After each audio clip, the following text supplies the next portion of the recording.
այս պահին ներսում բարձրաստիճան եվրոպացի հերթական պաշտոնյան է։ Այստեղ ակցիա իրականացվեց, արձագանքները ձեզ կլինեն, որովհետև մենք նմանատիպ ակցիաների արդեն փորձ ունեցել ենք եւ այսպես էլ արձագանքների ականատես եւ ունկնդիր չենք եղել։ Տեսեք, շատ տարօրինակ կլինի, եթե չիրականացվի ակցիա եւ շատ անբնական ու անհասկանալի կլինի, երբ մեր խորհրդարանական դիվանագիտության շրջանակներում նաեւ մեր լոբիստական կազմակերպությունները փորձեն դրսում խոսեն քաղաքական բանտարկյալների մասին, իսկ ներսում որևէ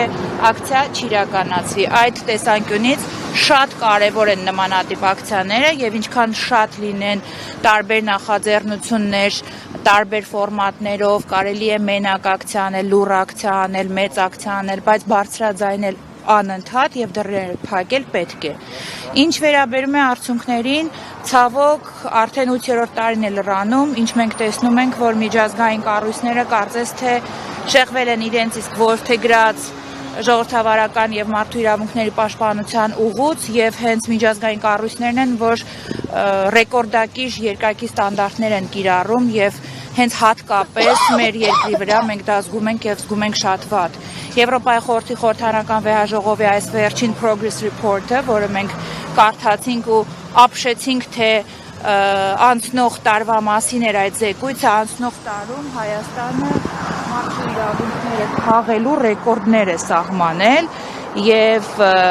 քաղաքական հետապնդումների երևի թե տարածաշրջանում անցել է միշտ դրանով հայտնի հարևան պետություններին եւ որևէ տառ այդ մասին չկար զեկույցում։ Ինչով է դա պայմանավորված։ Դա պայմանավորված է նրանով, որ մեծ գեոպոլիտիկ խաչմերուկներում մեր երկիրը կորցրել է իր տեղը եւ արևմտյան կառույցների հետ աշխատանքի բացակայությունը, շատ դեպքերում նաեւ հակառակ աշխատանքը, որը տարվում է իշխանությունների կողմից, նաեւ շահերի համընկնումը բերել են նրան, որ օրինակ հարևան Վրաստանը, հարևան Ադրբեջանը, Թուրքիան նկարագրվում են մի շարք մարդու իրավունքների խախտումներով, ընդդիմադիր հայացքներ ունեցող մարդկանց հանդեպ հետապնդումներով, իսկ Հայաստանը, որը կրկնեմ ռեկորդակիրն է անցած տարվա մեջ այդ տեսանկյունից, որևէ տառ անգամ այդ մասին չկա։ Չկա ազատ մամուլի, ազատ խոսքի ոտնահարման մասին, ինչպիսին էր անտիֆեյքի գրասենյակի խայտառակ խուզարկությունը Նարեկ Սամսոնյանի եւ Վազգեն Սաղաթելյանի ազատազրկումը, չկա որևէ բառ կրկնում եմ այն պատճառների մասին, ինչու են կալանավորված սրբազանները, իսկ Արարատ Միրզոյանը ունենում է հանդգնություն այստեղ սարքած կեղծ ապացույցների, որոնք ապացուցված է, որ մոնտաժված են, իսկ Արշակ Սրբազանին ընդհանրապես կորել է իրեղեն ապացույցը, նա ունի հանդգնություն կանգնել այդ բարձր ամբիոնից ասել, որ իրեն ուզում էին սպանել, անգամ իրեն։ Տեսեք, կեղծիքը այնքան է խտացել եւ այդ կեղծիքին անգամ միջազգային կառույցների սիրված այդ լողացող գոնե մտահոգություն հայտնելը այնքան ցցում է, որ չկա, որ մենք այսօր գործ ունենք մի իշխանության հետ, որը վայելում է միջազգային կառույցների հովանավորությունը։ Թե ինչ պատճառներով է վայելում, կարծում եմ այդ մասին շատ է խոսվել եւ մենք հասկանում ենք ինչի, բայց այս իրողությունը որևէ կերպով մեզ պետք է չհիասթափեցնի,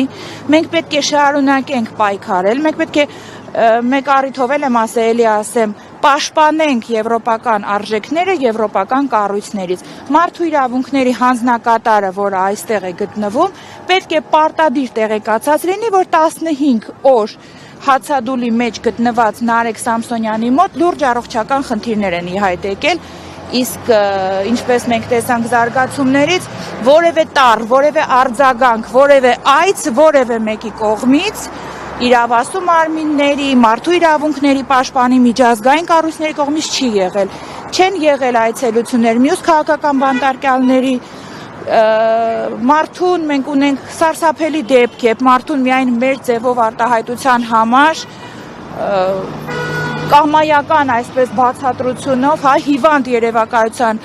բացատրությունով ուղակի հանում են դաշտից։ Սա դասական ընդդիմադիր դաշտի մաքրումն է ընտրություններից առաջ։ Սա եվրոպական կառույցներում, նամանավանդ Եվրոպայի խորհրդում, որի ներկայացուցիչն է այսօր Երևանում ներկա, պետք է լիներ զարհուրելի դեպք։